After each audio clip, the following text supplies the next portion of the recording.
What's going on, guys, and welcome back to another episode of Career Mode. This is episode number 190, and we start today's episode off by seeing that Leicester have indeed matched that £425,000 counter offer we asked for one of our fullbacks. And yeah, I know you guys have been commenting and telling me that as we're in a transfer window at the moment, it's about time I shifted on at least one of those right backs. I've got about 7 of them in the club, but yeah, he looks like he's on his way to Leicester, which is fine because he never got into the team. He was here when we arrived, and yeah, he can just go ahead and leave now to the Championship side because we'll never use him, and we'll get a bit of cashish for it. Won't really do much, but I guess it will get a player off our books. But anyway, we take on Manchester United for this game here away at Old Trafford, and as we take them on, of course, at the moment we're placing them in the Capital One Cup semi-finals. We won the first leg 2-0, but this is in the league here away at Old Trafford. We beat them in the semi-final first leg away at Old Trafford by 2-0. So this is in the league, so a little bit different, but even so, you definitely fancy our chances. And the first chance of the game would fall pretty much straight from kickoff. However, it was to the home side, and as Phil Jones finds Fernando, we failed to get the ball away here with Trixie. It comes to the man whose name I cannot pronounce. He chips it forward towards Wilfried Zaha, who goes to shoot, but it's a fantastic stop by Liali. Comes out, smothers his body, and keeps the score at 0-0. But in the 7th minute, another great chance for United. Phil Jones is all alone, but again, Liali pulls off another great stop to keep it scoreless. Very good save by Liali. A couple of great saves by the Italian goalkeeper early on. Just a few minutes later, it'd have to be into action again here as Wilfried Zaha gets on the ball down the right side, swings it across, but Mkhitaryan's header is well saved by Liali, and it's still scoreless. But all the early chances coming to United, but still 0-0. But in the 35th minute here, Luke Shaw gives the ball to Brian Carrasco. Nice little scoot turn to get around his man, gives it to Ermakov, and the Russian keeps hold of the ball, finds Trixie. It's an absolutely wonderful through ball by Scott Triggs towards the runner John Johannesson. The academy graduates link up. Nice little Berber spin by John Johannesson, but the shot is straight at trap, and United get the ball away. And as the ball comes to Ermakov here, he gets tackled and it's still 0-0. But even so, a very eventful first half, but no goals. But in the second half here, in the 57th minute, you see Gutierrez win the ball, slide it out wide. Ings rolls it through towards Junior Malander, our holding midfielder. The Belgian keeps holding the ball, chips it forward towards Ermakov. The Russian takes on Butnad and holds the ball up, gives it towards the run of Danilo, our fullback. He gets past Phil Jones down the right-hand side, pokes it in field. Ermakov gets hold of it, gives it to Malander, who strikes on the volley. But Trapp makes the stop, and it's still 0-0. So an hour played, still 0-0, but from the corner it's Carrasco who crosses the ball in, and the scoreless game had finally had a goal in it. Eric Dier gets his head to the corner and puts it past Trapp. A bit of a fortunate goal really, because it wasn't the best of headers, not really a clean connection, but it did go past the German keeper, and it's 1-0 to Millwall. So the away fans celebrate as we take the lead in this game.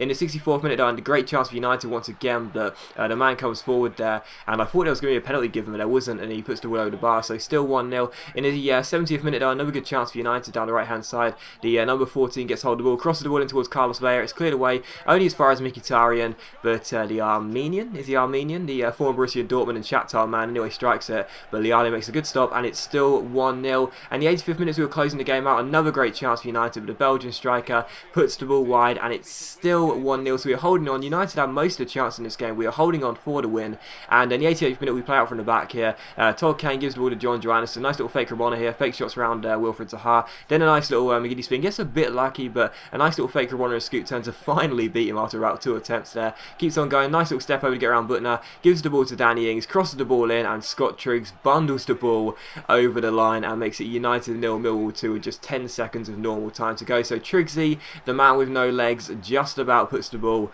into the back of the net. That was a really fortunate goal as well, because I didn't actually press circle quick enough. So as you'll see, when the cross is made by Danny Ings, he just, he goes to control the ball, but thankfully for us, Trapp makes a meal of it, and the 2 defenders sliding in, couldn't get the ball off the line. So Triggs scores a very fortunate goal. It is his goal, because technically that's a shot on target, but even so, it is his goal, and Triggsy claims it, and the man with no legs makes it United 0, Millwall 2. So it looked like we were going to go ahead and get another win, and David Moyes just must be sick of the sight of me, because of course he is still the manager on this game. But in the 90th minute here, it could have got even worse for United. Nice little scoot turn after a fake Rabona by John Johannesson. He takes aim from range, but the shot goes harmlessly over the bar, but it does finish 2-0. So we get the better of United by 2-0 once again here at Old Trafford, this time in the league. And yeah, David Moyes just must be sick of the sight of me, because he just can't seem to get one over me. And yeah, I was very, very pleased to go ahead and get the win there. And I've got to say as well, Scott Triggs, man, you see it in the squad reports, you see it in the team lineups, and the way he plays. He's just such an awesome midfielder. He is unbelievable on this game. But anyway, Connor Black, that young fullback, has indeed gone to Leicester, which is fine because we're never going to use him anyway. And Jack Robinson says he wants more play time. He's getting frustrated. He's not getting into the team, which is not really a surprise when you consider the fact that obviously he was a first choice left back for us for a few seasons whilst we were here, but he's now not even second choice, I don't think. But anyway, Triggsy says he wants a new deal. He says that he asked for one a while ago and he never got one, so he's like, he gives us a new contract, what's going on? And yeah, we go ahead and offer him one. Because I said before, I never like to offer players new deals in January, but as we don't really have that much money, we're not going to be able to sign any new players anyway, so we may as well just keep him happy, And of course, he did score in the last game, so that's a nice incentive for him. But we offered Triggsy Boy a new contract. He's been at Millwall all his life, and yeah, hopefully the man with no legs, well, he's got two hands, so he must be able to sign his name, but hopefully he will sign that contract very soon. But anyway, the following game was against Manchester United once again here, and we take them on this time at the Den in the Capital One Cup semi-final second leg. And as you saw there, whoever goes through will be taking on our old club Spurs in the final. And of course, we would be in the driving seat. And United did rest a couple of players for this game. They have players like Bebe starting on the left flank here, and you definitely fancied our chances. We won the first leg 2-0. We just beat them on the weekend in the league 2-0. So the odds were certainly going to be in our favour here. And United needing to score twice, haven't scored against us all season, I don't think, so I definitely didn't think they'd be able to cause much of a threat. But the first chance would actually come to United. They needed to attack, and that's why they went down the right hand side, crossed it in with Tom Cleverley. It was cleared away only as far as Fernando got onto the ball here. Good chance, he finds his man, he shoots eventually, but it's a good stop by McCarthy. Comes to Nani, the Portuguese winger keeps holding the ball, plays it in field to Cleverley, and Tom Cleverley's shot is once again well saved by McCarthy. So a good double save by McCarthy there. In the 15th minute we almost took the lead here as Todd Kane crossed the ball in. United failed to get the ball away, and it's just headed away. It comes to Lee Catamol, not really known for scoring goals, but he strikes from range, but trapped. The German goalkeeper makes a good stop there, and it's still 0-0. The captain for us couldn't score, but from the corner it's crossed in towards the head of Kevin Bartley, and the man we signed at the start of the season from QPR heads the ball in to get, I think, his first goal of the club actually, to make it 1-0. Trapp got caught in no man's land, really got nowhere near the ball, and it's 1-0 to us. So a simple goal there, and we're 1-0, and as things stood, we were surely going to the final at Wembley. In the 69th minute we could have made it 2-0 here. The ball gets played over the top towards brilliant McCullough, but the South African winger's shot was well stopped by Trapp, and it's still 1-0. So United, yeah, they were trying to keep themselves in the game, but really they weren't really doing anything, to be honest, to show they might cause us a real upset in the last few minutes. And in the 80th minute we could have made it 2-0. McCullough is through once again, but this time I got the finish completely wrong and it went over the bar. So still 1-0 as things still with 10 minutes to go. But a few minutes after that, Wilfried Zaha gives the ball to Butner here down the left hand side. He finds Mkhitaryan down the left hand side, takes on Nathan Baker, swings it in across, and in the centre it's Gonzalo Higuain, one of our former players at Napoli, who heads the ball past McCarthy and makes it Millwall 1, United 1. And that was how the game would finish. So we are through to the Capital One Cup final.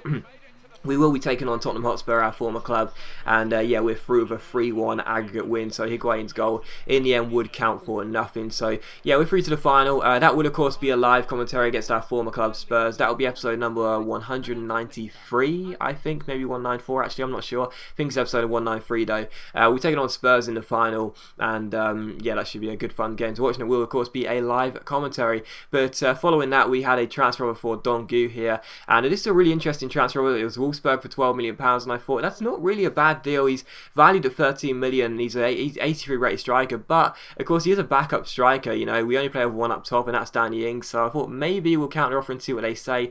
But we had another couple of offers here. Wolfsburg said that 20 million was too much for them, but we did have another couple of offers here, one for Dongu and one for Kane. Schalke wanted Kane, and we just said no, I want to keep him here. And also another bid for Dongu. This time it's Fulham for £12 million.